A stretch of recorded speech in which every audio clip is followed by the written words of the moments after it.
প্রিয় দর্শক আসসালামু আলাইকুম। এমএস কিচেন ইউটিউব চ্যানেল থেকে সবাইকে ওয়েলকাম জানিয়ে আজকের এপিসোডটি শুরু করছি।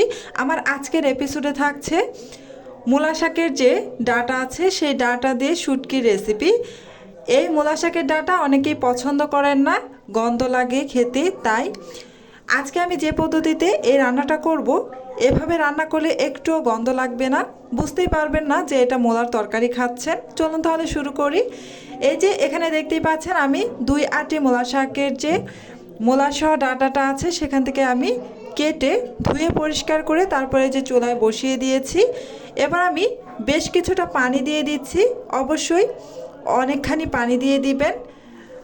পানি দিয়ে তারপর ভাপিয়ে নেবেন। আমি অনেকখানি পানি দিয়ে দিলাম, আর এই পানিটা দিয়ে আমি ভাপিয়ে নিব। প্রথমেই মূলাটাকে ভাপ দিয়ে নিতে হবে। এই যে আমি ঢাকনা দিয়ে ডেকে দিলাম শুধুমাত্র বলক চলে আসা পর্যন্ত, তারপর আমি ঢাকনা খুলে দিব। বলক চলে এসেছে তাই আমি ঢাকনাটা খুলে দিলাম। এবার আর ঢাকনা দিয়ে ডেকে দিব না, এতে করে এই মূলার যে এক্সট্রা গন্ধ আছে সেটা চলে যাবে। এই যে কিছুক্ষণ পর দেখতেই পাচ্ছেন আমার মূলা শাকের ডাঁটাটা সিদ্ধ হয়ে গিয়েছে। এবার আমি এই পানি থেকে মূলা শাকের ডাঁটাগুলোকে ছেঁকে উঠিয়ে নিব।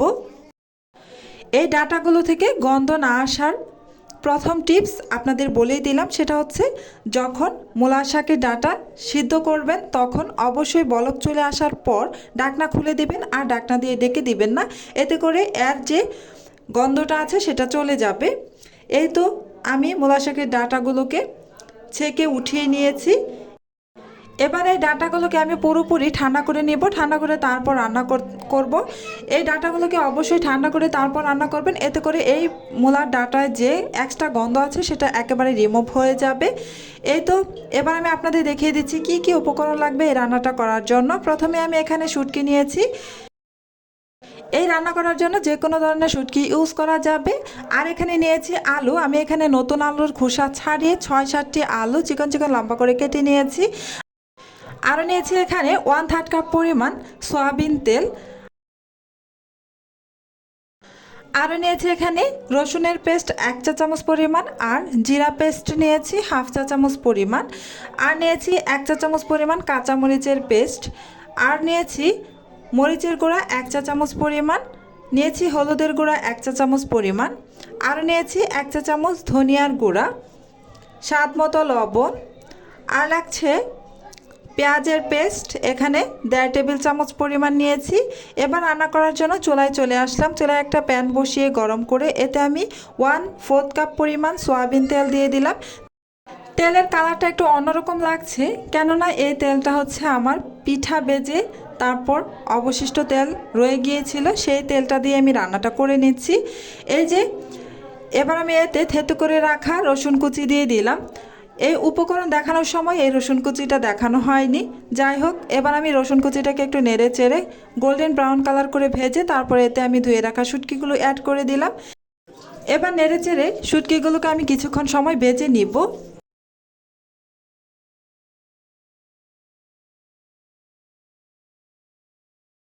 কিছুক্ষণ ভেজে নেওয়ার পর আমি এতে অ্যাড করে দিলাম 1 চা চামচ পরিমাণ রসুনের পেস্ট ও 1.5 টেবিল চামচ পরিমাণ পেঁয়াজের পেস্ট, তারপর অ্যাড করে দিলাম জিরা পেস্ট 1/2 চা চামচ পরিমাণ। এবার নেড়ে চেড়ে আরও কিছু সময় ভেজে নিব।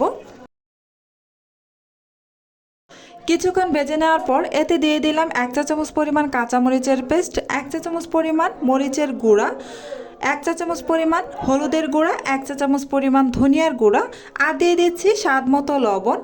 এবার আমি সমস্ত মশলা একসাথে নেড়ে চেড়ে মিশিয়ে নিয়ে কিছুক্ষণ ভেজে নিব। এ পর্যায়ে কোনো পানি দেব না, 1 মিনিটের মতো ভেজে নিব। এই তো 1 মিনিট পর আমি এতে সামান্য একটু পানি দিয়ে এবার মশলাটাকে আমি খুব ভালোভাবে কষিয়ে নিব, তাই ঢাকনা দিয়ে ডেকে দিচ্ছি।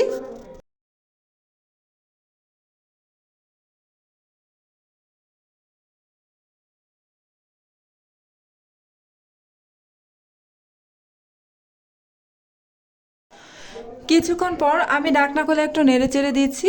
আমি অফ ক্যামেরায় আরও 2-1 বার নেড়ে চেড়ে মশলাটা কষিয়ে নিয়ে তারপর আলু যে আমি কেটে দিয়ে পরিষ্কার করে রেখেছিলাম সেই আলুটাও দিয়ে কিছুক্ষণ নেড়ে চেড়ে আবারও ঢাকনা দিয়ে ডেকে আমি কষিয়ে নিয়েছি। সমস্ত মশলা আলু একসাথে আমার কষিয়ে নেওয়া কমপ্লিট হয়ে গিয়েছে। এবার আমি এতে বাপিয়ে রাখা যে মূলার ডাঁটাগুলো আমি রেখেছিলাম সেগুলো দিয়ে দিচ্ছি। এই মূলার ডাঁটাগুলো আমার ঠান্ডা হয়ে গিয়েছে। এবার আমি দিয়ে নেড়ে চেড়ে মিশিয়ে নিচ্ছি। খুব ভালোভাবে মশলার সাথে নেড়ে চেড়ে মিশিয়ে নিতে হবে। আর এ পর্যায়ে আমি ঢাকনা দিয়ে ডেকে দিব না, পুরো রান্নাটাই আমি ঢাকনা খোলা রেখে তারপর রান্নাটা করব। এতে করে এই মূলার এক্সট্রা গ্রানটা একেবারেই রিমুভ হয়ে যাবে, একটুও থাকবে না। এই যে কিছুক্ষণ আমি এভাবে নেড়ে চেড়ে একটু কষিয়ে নিলাম।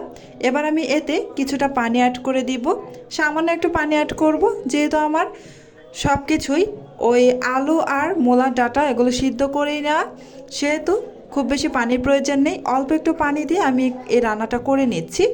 এই যে দেখতে পাচ্ছেন কিছুক্ষণ পর আমি আরও একটু নেড়ে চেড়ে দিলাম। এই মূলা দিয়ে শুটকি রান্নার ক্ষেত্রে পানিটা একেবারে শুকিয়ে নেবেন, এতে করে খেতে খুব ভালো লাগবে। এই যে দেখতে পাচ্ছেন আমি একেবারে পানিটা শুকিয়ে নিয়েছি, আমার রান্নাটা কমপ্লিট হয়ে গিয়েছে। দেখতেই পাচ্ছেন কত সুন্দর একটা কালার এসেছে, আর খেতেও কিন্তু দারুণ সুস্বাদু ছিল, একটু মূলার গন্ধ লাগেনি। আমার আজকের এই রেসিপিটি আপনাদের কাছে কেমন লেগেছে কমেন্টের মাধ্যমে জানাতে পারেন। আজকের মতো এখানেই বিদায় নিচ্ছি। আপনারা অনেক বেশি ভালো থাকবেন, সুস্থ থাকবেন।